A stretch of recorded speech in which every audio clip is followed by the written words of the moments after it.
이번에 제가 동문 수련회를 다녀오면서 동문 목사님들을 만나서 여러 가지 이야기를 나누었습니다. 그 주제들 중에는 한국 교회와 한국 신학교, 저희들이 함께 졸업했던 신학교에 대한 이야기들이 많습니다. 물론 과거에 속하는 과거의 신학교에서 교수님들과 학생들과 함께 있던 공통 추억들이 있습니다. 그것을 나누며 옛날 이야기를 하는 즐거운 시간도 있었습니다. 하지만 또 한편으로는 지금 현재의 한국 교회와 한국에 있는 신학교들의 문제에 대해서 그리고 미래를 놓고 함께 고민하고 걱정하고 기도하는 시간도 있었습니다. 가장 안타까운 것은 무엇인가 하면 한국 교회가 더 이상 늘지 않고 멈춘 것도 안타깝지만 한국의 신학교들이 저희가 나온 합동신학대학원을 포함해서 대부분의 신학교들이 계속 입학하는 학생들이 줄어가기 때문에 모집 정원을 계속 줄이고 있는데 그래도 학생이 정원에 차지하나 미달되는 일들이 계속 매년 일어나고 있다는 것이죠. 이 상태면 과연 신학교들이 존재할 수 있을까라는 걱정이 들 정도로 심각하다고 합니다. 사실 이것은 한국만의 문제는 아닙니다. 그리고 한국에서도 제가 10여 년 전에 한국에 갔을 때 이미 주일학교가 없어진 모습들을 많이 봤습니다. 10년 전 주일학교가 없어지는데 지금 현재 신학교에 올 학생이 있는 것이 도리어 이상하지요. 그것이 현실이 돼가고 있는 것이죠. 점점 나이 들어가는 것이 한국교회의 모습입니다. 그리고 그것은 이미 서양 교회들이 몇십 년 전에 다 겪었던 일들이죠. 그래서 우리가 아는 것처럼 이 서양 교회, 물론 신학교들이 많이 있습니다. 복음주의 신학교들. 지난 20년간은 그 복음주의 신학교들이 사실 웨스턴 학생들은 별로 없었습니다. 주로 한국이나 동양에서 온 학생들이 그 빈자리를 채워서 그동안 유지가 되어 왔습니다. 하지만 이제 그 학생들도 끊어져서 신학교들, 이 캐나다나 미국에 있는 신학교들도 굉장히 어려움 속에 처해 있습니다. 이렇게 보면 한국이나 서양이나 교회의 고령화가 이루어지고 젊은이가 없고 신학교들의 학생이 없어서 목회자들이 없어지는 이 모습 자체도 굉장히 안타깝지만 더 큰 그림 속에서 이런 일들이 왜 벌어지는가를 곰곰이 생각해 보면 우리가 속해 있는 캐나다나 혹은 밑에 있는 미국이나 이런 서양 사회 속에서 교회를 바라보는 시선의 변화를 보면 어떤 면에서 오늘날 교회들이 겪고 있는 일은 당연한지도 모릅니다. 100년 전만 해도 서양 사회 속에서 교회의 위치는 그래도 파워가 있고 권위가 있었습니다. 하나님의 교회, 그러면 사회 속에서나 사람들의 마음 속에서나 그래도 하나님을 믿는 거룩한 곳, 이런 인상들이 있었습니다. 그래서 100여 년 전에 많은 젊은이들이 헌신해서 한국 땅에 와서 그 당시 조선 땅이라고 했던 그 땅에 와서 선교할 수 있었던 이유도 그런 교회의 생명력이 있었기 때문이죠. 그곳에 바라보고 헌신하고.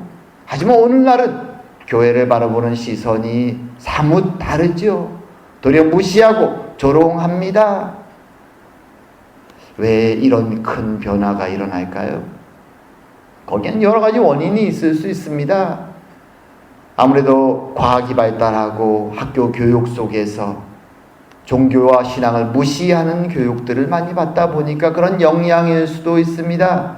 하지만 또 한 가지 중요한 이유는 교회가 교회로서의 교회다운 모습을 잃어가고 있는 것입니다.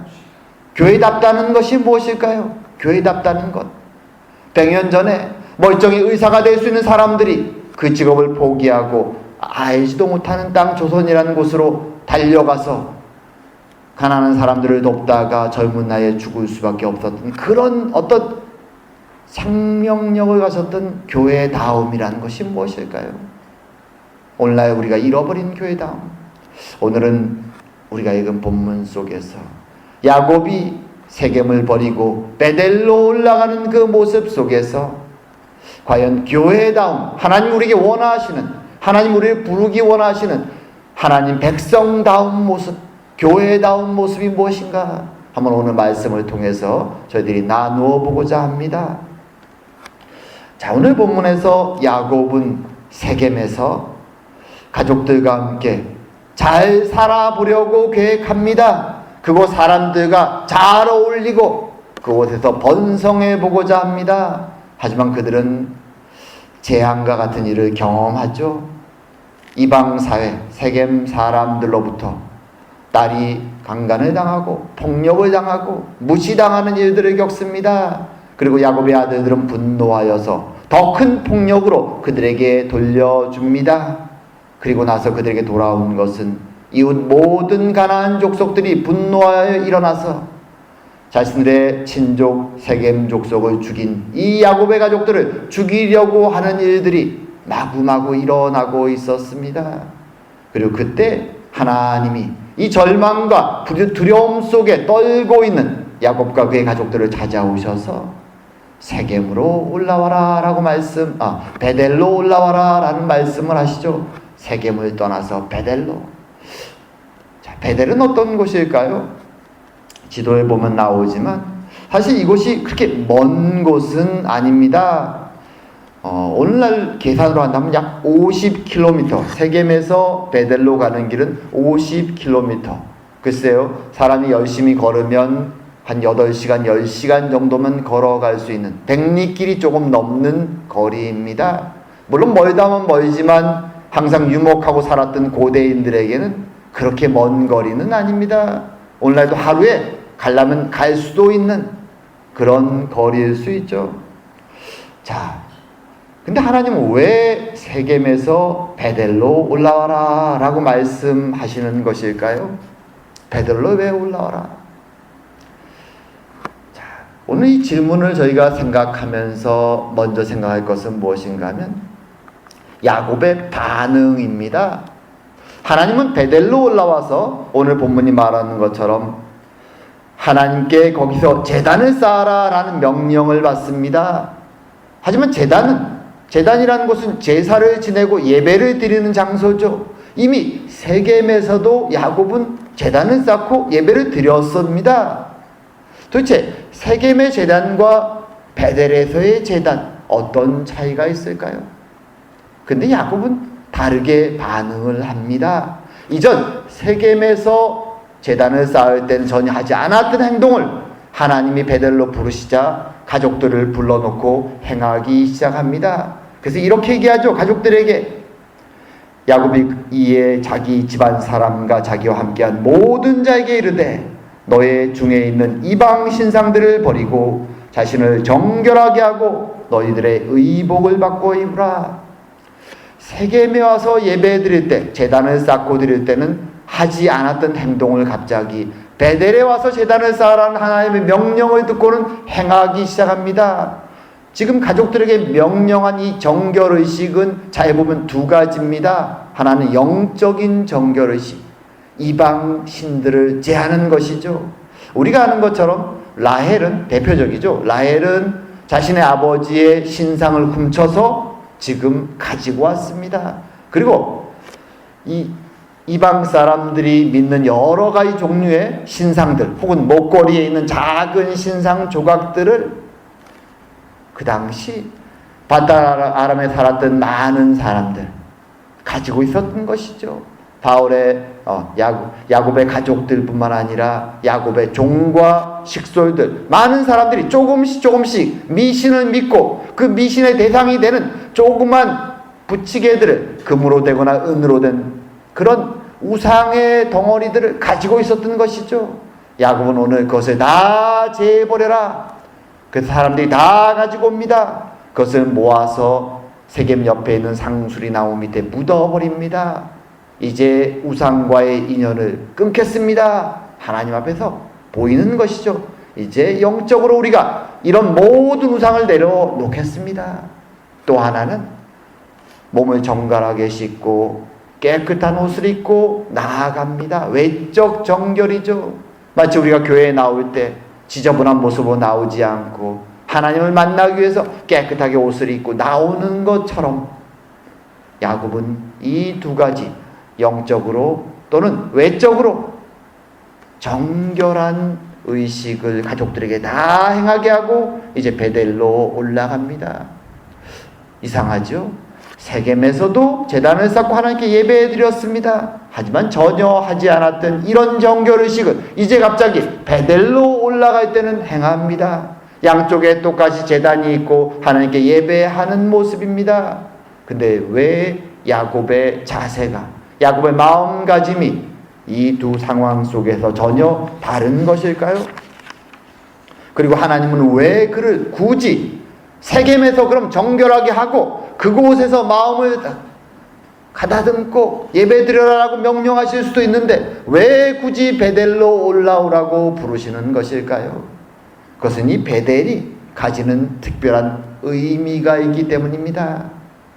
세겜에서는 잘 깨닫지 못하는 베델에 와서야만 깨닫는, 물론 예배라는 것은 장소가 중요하진 않습니다. 하지만 우리들에게도 그런 습관이 있듯이 어떤 장소에 가면 더 거룩하게 예배가 잘 드려지는 그런 습관들이 있죠.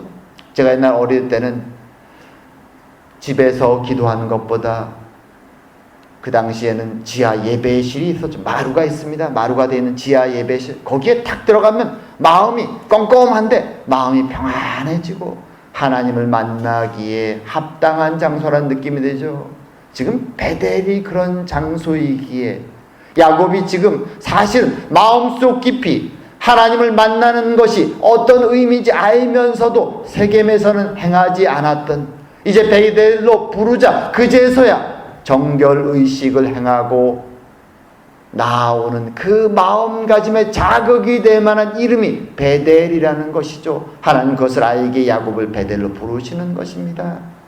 베델은 어떤 장소입니까? 우리가 알고 있죠. 에서의 분노를 피해서 이제 도망치던 야곱이 베델에 와서 첫날 잠을 자죠. 그리고 그곳에서 그는 하나님을 만납니다. 환상 속에 마치 사닥다리처럼 하늘에서부터 땅으로 연결된 그 위에 하나님의 천군 천사들이 오르내리는 환상을 보고 하나님의 음성을 듣습니다. 한번 상상을 해보십시오. 어떤 비전일까요?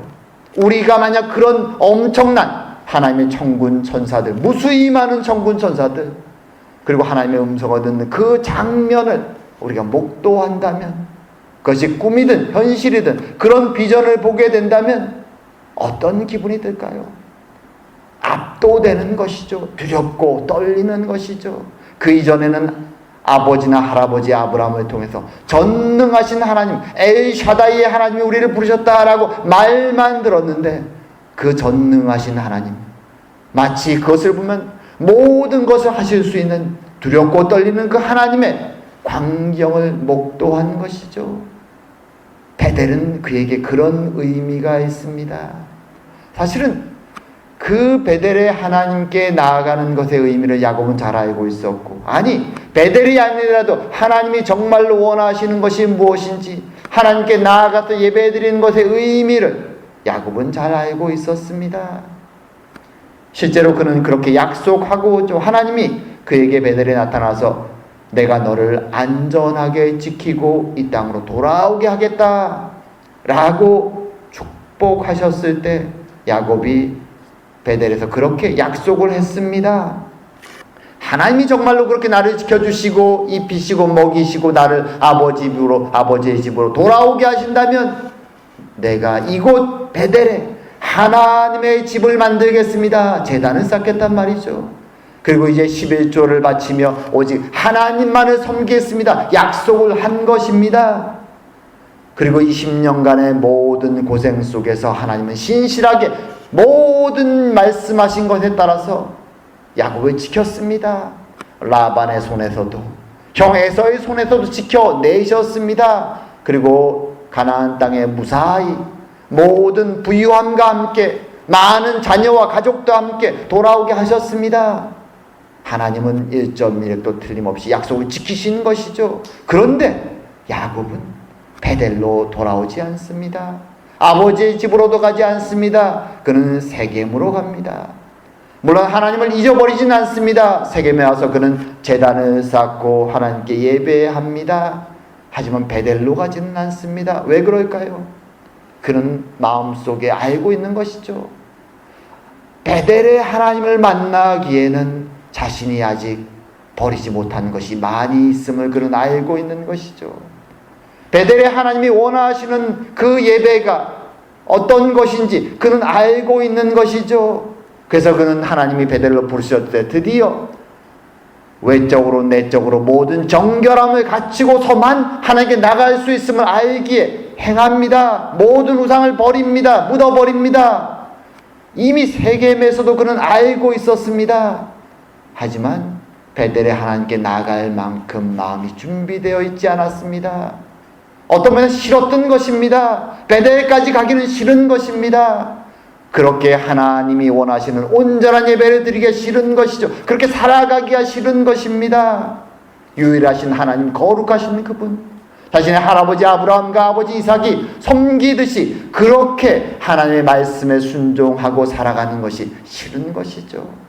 세겜에 와서 그런 자리를 잡습니다. 그렇다고 하나님을 외면할 수는 없죠. 하나님의 은혜를 기억하기에 거기서 제단을 만듭니다. 그리고 그 사람들과 함께 적당히 세상적으로 하나님의 축복 속에 살아가기를 기대하는 것이죠. 온전히 하나님만이 아니라 하나님의 뜻만 바라보는 것이 아니라 자신의 욕망도 채우고 세상 사람들과 같이 즐겁게 살면서 하나님의 은혜도 버리지 않으면서 두 가지 떡을 다 쥐면서 살아가기를 원하는 것입니다. 하지만 그런 그에게 불행이 찾아왔고 이제 그는 피할 수가 없습니다. 재앙이 찾아온 것이죠. 만약 그가 아무것도 행하지 않는다면 자신과 가족들은 다 멸망할 것 같은 두려움이 그를 찾아옵니다. 그리고 그때 하나님이 나타나 베델로 올라와라 부르실 때 그는 이제 항복하는 것이죠. 하나님이 원하시는 예배하는 자가 되겠습니다. 모든 것을 제하고 그는 이제서야 베델로 올라갑니다. 그래서 두 곳의 제단의 이름도 다르죠. 세겜에서 세운 제단의 이름은 엘로헤 이스라엘입니다. 하나님, 이스라엘의 하나님. 물론 이스라엘이라는 이름은 하나님이 주신 것이지만 이 제단의 중심에 그의 이름이 있습니다. 하나님이 축복받은 이 이스라엘, 야곱, 나의 하나님의 제단이다. 자신의 관점이 중심이 되어 있는 것이죠. 셀프 센터드 된 그런 제단인 것이죠. 내가 중심입니다. 하나님께 예배하지만 그 중심에 나의 뜻, 나의 욕망이 있는 것이죠. 하지만 베델에 올라가 쌓은 제단의 이름은 엘 베델입니다. 베델의 하나님, 하나님의 집의 하나님입니다. 베델이란 뜻이 하나님의 집이죠. 하나님이 거하시는 것, 그분이 중심이 된 제단이라는 것이죠. 야곱은 이미 알고 있었지만 계속 회피하고 있었던 참된 예배를 드리러 이제 베델로 올라가는 것이죠. 하나님이 거하시는 그 집에서 자신이 두렵고 떨리는 그 하나님을 만났던 그 장소에서 이제 하나님께 예배하기 위해서 모든 세상의 것, 욕망과 우상들을 내어버리고 묻어버리고 하나님께 올라가 예배합니다. 하나님 그 마음을 보시고 그의 대적자들의 마음에 두려움을 주셔서 그들로 야곱의 가족들을 치지 못하게 만들어 주십니다. 그리고 야곱은 베델에 올라와 하나님께 예배하죠. 그때 하나님이 다시 나타나셔서 그에게 처음 주셨던 약속을 확인시켜 주십니다. 이렇게 말씀하시죠. 나는 전능한 하나님이라 엘샤다이라고 말하죠. 전능한 하나님. 아브라함과 이삭이 알았던 그 하나님의 이름으로 말씀하십니다. 생육하고 번성하라. 한 백성과 백성들의 총회가 내게서 나오고 왕들이 내 허리에서 나오리라. 내가 아브라함과 이삭에게 준 땅을 내게 주고 내가 내 후손에게도 그 땅을 주리라. 새로운 약속이 아닙니다. 하지만 이제 그가 아브라함과 이삭을 이어서 하나님이 그 어릴 때부터 약속하셨던 상속자가 될 준비가 되었기에 이 약속을 다시 한번 확인시켜 주시는 것입니다. 하나님을 예배하는 자로 그가 이제 시작되기에 물론 야곱은 아직도 문제가 많습니다. 해결해야 될 문제가 많죠. 우리가 그러기에 알고 있죠. 그 가정의 문제가, 그동안 골마왔던 문제가 터져서 요셉이 애굽으로 팔려가는 일이 있음을 우리는 알고 있습니다. 문제는 남아있지만 그럼에도 불구하고 이제 야곱은 신앙의 바른 출발점에 서게 되는 것이죠. 하나님만을 온전히 예배하는 자의 자리에 그는 선 것입니다. 사실 세겜에서 제단을 쌓고 예배하는 자의 모습, 베델에서 제단을 쌓고 예배하는 자의 모습, 이 두 모습은 모든 신앙인들에게 항상 도전이 되는 문제입니다. 우리는 하나님을 섬긴다라고 말하지만 사실은 많은 경우 나 중심에 내가 원하는 것을 받아내기 위해서 하나님께 예배하는 경우가 많죠. 그래서 기독교 교단들 중에서도 하나님의 축복을 부르짖는 것을 가장 큰 모토로 세우고 예배 드리는 교단들도 많이 있습니다. 우리가 그것을 기복주의라 부르죠. 우린 모두 다 복을 원합니다. 하지만 하나님의 복은 하나님의 뜻에 따라, 하나님의 때에 따라 자연스럽게 주어지는 것인데 많은 이들은 앞뒤가 바뀌어 있죠. 내가 중심이 되어서 내가 원하는 복을 부르짖는 것이죠. 하나님께 계속 찾아옵니다. 계속 헌금을 하고 제물을 바칩니다. 하나님께 부르짖습니다. 열흘 20날 금식 기도도 합니다. 하지만 그 중심에 세단의 제단이 있다면 그 기도는 하나님이 들어주시지 않습니다. 하나님은 그런 자들에게 베델로 올라오라고 말씀하시는 것이죠. 너의 중심에 너가 원하는 것을 내려놓고 참된 진리와 생명이 있는 하나님 앞에 순종으로 나아오라고 말씀하시는 것입니다. 오늘날 세상이 교회를 무시하고 우습게 하는 것은 교회가, 하나님의 거룩한 백성들이 모이는 그 교회가 아무리 예배하고 열심히 하지만 부르짖고 찬양하지만 실제로 세상의 모습을 보면 자신들과 똑같은 욕망 속에 살아가는 것을 세상이 보기 때문입니다. 그것을 보기에 그들은 교회를 보면서 더 이상 옛날처럼 두렵고 존경하지 않는 것입니다. 무시하는 것이죠. 나와 차이가 없는데 똑같이 욕망을 가지고 살아가는데 마치 우상제단을 섬기듯이 교회 가서 부르짖는 그 모습이 더 이상 그들에게는 두렵고 떨리는 하나님을 섬기는 백성들의 모습으로 보이지 않는 것입니다. 그것이 슬픈 오늘날 세상 속에서 교회의 모습인 것이죠. 무시받고 비어가는 교회의 모습인 것입니다. 하나님 오늘 말씀을 통해서 우리에게 다시 한번 깨어나라고 말씀하시는 것이죠. 하나님이 원하시는 것이 과연 무엇인가 기억하라고 말씀하시는 것입니다. 우리의 욕망과 우리 중심의 예배와 간구가 아니라 하나님의 뜻을 받든 하나님의 뜻을 따라 순종하며 나아가는 예배, 그렇게 우리가 하나님께 나아갈 때 하나님은 우리를 사용하셔서 세상 가운데 하나님의 위엄과 영광을 드러내실 것입니다. 이제 말씀을 맺을까 합니다. 오늘 야곱은 세겜에 가서 제단을 쌓고 축복을 기대했지만 재앙이 찾아옵니다. 어떤 면에서 그 재앙은 마음 아픈 일이었지만 야곱에게는 도리어 하나님의 은혜로 나갈 수 있는 귀한 은혜의 기회라고 말할 수 있습니다. 그리고 그 순간 하나님이 찾아오셔서 베델로 그를 부르셨을 때 그는 이제 깨어나죠. 과거에 자신이 알면서도 외면했던 참된 예배를 드리기 위해서 모든 우상을 버리고 묻어버리고 하나님께 베델로 올라가 예배합니다. 그리고 쉽지 않지만 이제는 하나님만을 섬기는 온전한 하나님 나라의 상속자로서 예배하는 자로서 길을 시작합니다.